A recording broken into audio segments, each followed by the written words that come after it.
Waj'alni min ladunka sultanan nasira.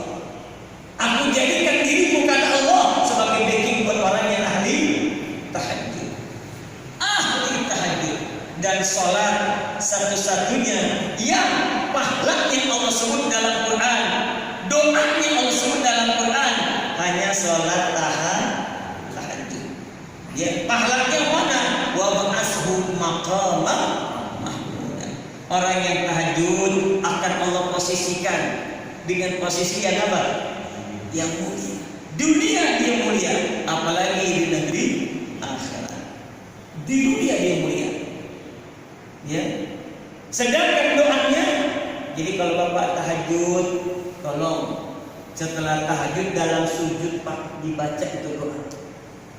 Ya, Rabbi adkhilni mudkhala sidqin wa akhrijni mukhraja sidqin waj'alni min ladunka sultanan nasira. Itu adanya di ayat tahajud. Satu-satunya sholat yang doanya Allah kasih. Itu doa tahajud yang benar. Dan itu doa dibaca setelah kita tahajud. Lagi sujud terakhir kita minta kepada Allah, Rabbi adkhilni mudkhala sidqin wa akhrijni mukhraja sidqin waj'alni min ladunka sultanan nasira. Itu luar biasa, terimanya begitu.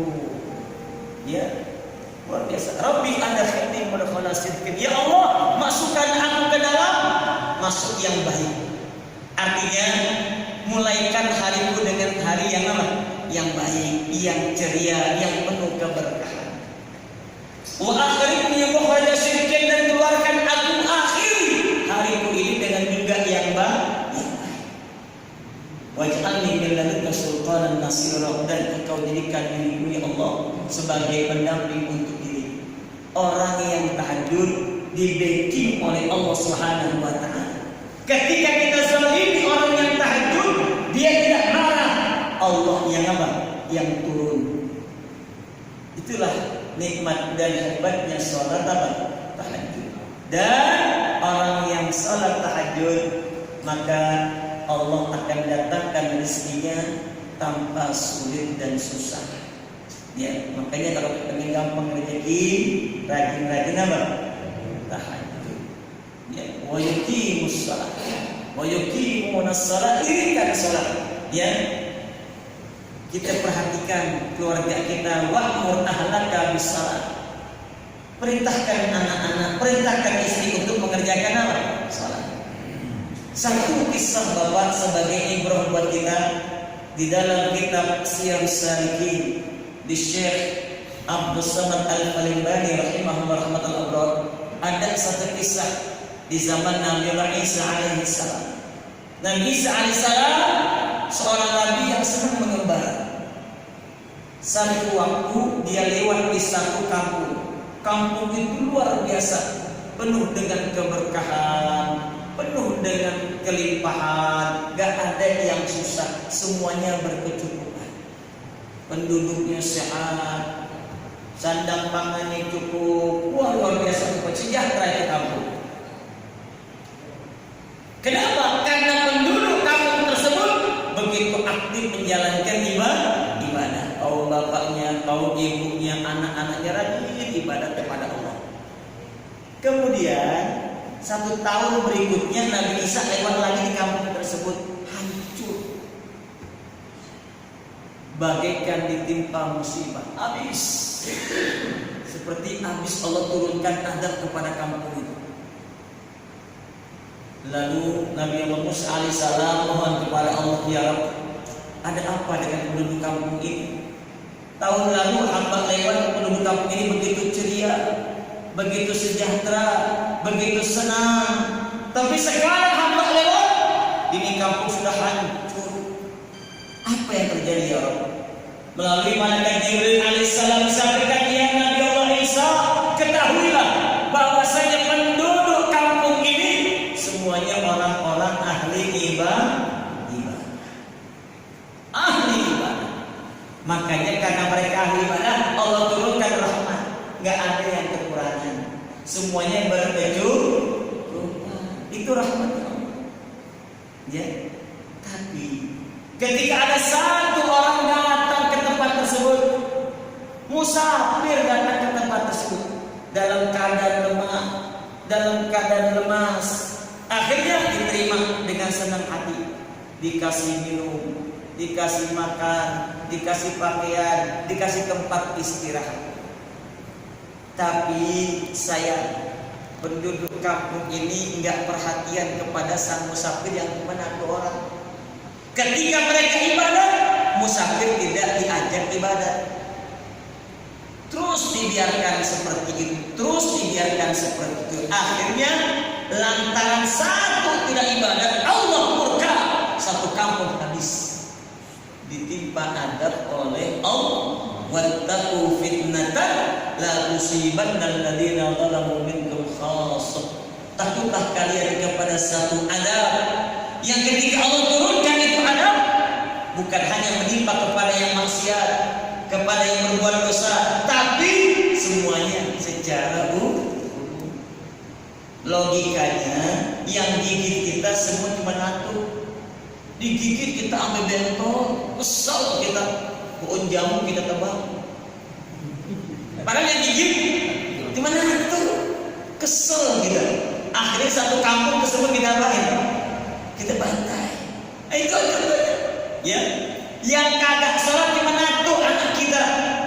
Akhirnya satu keluarga Allah cabut keberkahan. Allah tidak turunkan rahmat, hidup dalam keadaan kesulitan, serba kekurangan.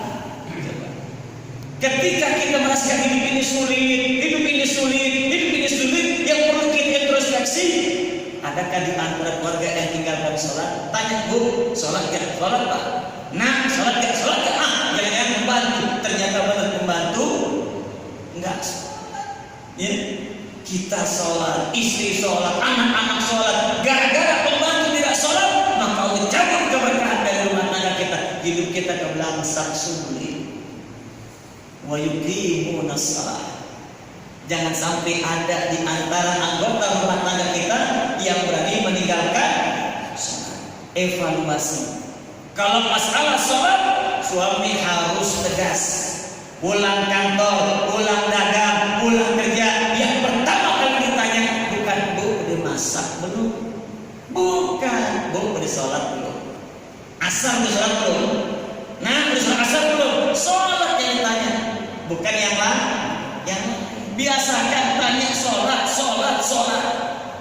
Jangan sampai Allah cabut keberkahan rumah tangga kita, Allah cabut rahmat dalam rumah tangga kita lantaran ada yang meninggalkan.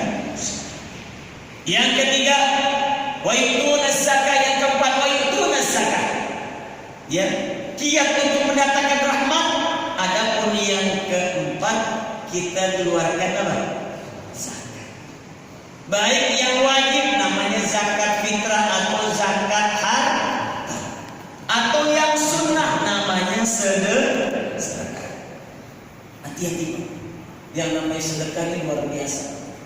Ya, sampai-sampai di dalam Al-Quran Allah ingatkan, wa anfiqu mimma razaqnakum min qabli an ya'tiya ahadakumul maut fa yaqula rabbi laula akhartani ila ajalin qarib fa asaddaqa wa akun minas salihin. Berinfaklah kita selagi kita sehat, selagi kita mampu. Berinfaklah. Bersedekahlah. Min qabli ayatiya ahadakumul maut, sebelum datang kematian. Begitu datang kematian, datang sakaratul maut, kita semua bakal teriak, laula akhartani ila ajalin qarib. Ya Allah, tunda nyawaku barang sebentar. Kita bakal teriak. Quran yang menyatakan, ya Allah, tunda nyawaku barang sebentar. Sebentar ya Rabb, jangan sekarang. Sebentar ya Rabb, untuk apa? Pak asaddaqa, aku ingin sedekah. Coba lihat, Quran menyatakan orang yang dalam keadaan sakaratul maut minta nyawanya ditunda sebentar, bukan untuk sholat, bukan untuk puasa, bukan untuk baca Quran, bukan untuk haji, bukan untuk umrah, tapi untuk apa? Tunda ya Rabb sebentar aja deh. Mau ngapain? Saya pengen sedekah. Kata malaikat Jibril, emang lu kemana kemarin? Coba minta ditunda kepengen sedekah. Syekh Ibnu Qayyim Al-Jauzi mengatakan, kenapa yang diminta sedekah? Lantaran sedekah bisa minimal mengurangi sakitnya sakaratul. Ya Allah, sakaratul maut sakit Pak. Sakit sakaratul maut. Ya, ketika kita banyak sedekah, rajin sedekah, maka sedekah kita akan mengurangi, bahkan bisa menghilangkan rasa apa? Sakitnya sakaratul maut. Rugi kalau kita nggak sedekah. Oleh karenanya pesan kami setiap hari kita harus apa? Sedekah. Dan sedekah yang paling bagus adalah sedekatus subuh. Sedekah subuh. Nih subuh. Datang ke masjid bawa uang untuk sedekah. Ya. Kenapa? Karena sedekah subuh itu yang pertama kita bersedekah sebelum kita keluar bekerja. Yang kedua kita bersedekah sebelum kita dapat duit. Tuh hebatnya sedekah subuh. Kita belum dapat duit, ibarat kita narik kita belum dapat apa? Penumpang, kita udah sedekah. Ya, itu yang paling cakep. Istilahnya apa? Sedekahlah sebelum kamu apa? Kaya. Jangan sedekah nungguin kaya baru apa? Salah. Sedekahlah baru kamu kaya. Jangan nungguin kaya baru apa? Sedekah. Maka mulai besok setiap kali datang ke masjid kamu sholat bawa apa? Uang sedekah. Jamaah sekalian yang dirahmati oleh Allah Subhanahu wa taala, adapun yang kelima, wa yuti'unallah wa rasulah. Hendaklah kita taat kepada Allah dan Rasul. Itu yang kelima. Ya, apa itu taat kepada Allah dan Rasul? Kalau taat kepada Allah, kerjakan yang wajib. Taat kepada Rasul, kerjakan yang sunnah. Kalau yang wajib dikerjakan, yang sunnah dikerjakan, maka itulah yang namanya ikhlas. Jelas? Yang namanya ikhlas. Contoh, ya di penutup, ya. Ketika Allah perintahkan kita puasa Ramadan, puasa hukumnya apa? Wajib. Puasa hukumnya wajib. Sedangkan tarawih hukumnya sunnah. Kalau bapak puasa bapak kerjakan, lapar bapak tahan, haus bapak tahan, tapi tarawih tidak dikerjakan, itu nyata. Kalau bapak mengerjakan puasa tidak ikhlas. Jelas ya? Hanya menggugurkan kewajiban. Kok tahu dari mana Ustaz? Lihat dari tarawih. Kenapa bapak tidak tarawih? Timbang sunnah ini. Lantaran sunnah tarawih diapain? Tarawih diapain? Ditinggal. Andai kata puasa Ramadan hukumnya sunnah, kita kerjain enggak? Insya Allah kagak. Insya Allah kagak. Ya, jadi kita kerjakan puasa Ramadan, lapar kita tahan, haus kita tahan, lantaran hukumnya wajib. Ya, makanya ini sebenarnya kunci. Ya, kenapa kok puasa wajib, tarawih sunnah itu kunci. Ya, dan kuncinya keikhlasan ada pada tarawih.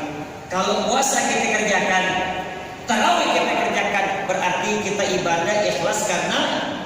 Tapi kalau puasa kita kerjakan, tarawih kita abaikan, kita kecilkan, kita rendahkan, timbang sunnah, maka puasa yang kita kerjakan semata-mata hanya untuk menggugurkan kewajiban. Tidak ada nilai nol, nilainya di sisi Allah Subhanahu wa taala. Oleh karenanya kita punya prinsip, mari yang wajib kita kerjakan, yang sunnah kita tingkatkan, yang haram kita jauhkan, yang makruh kita hindarkan untuk menggapai rahmatnya Allah. Al-Fatihah.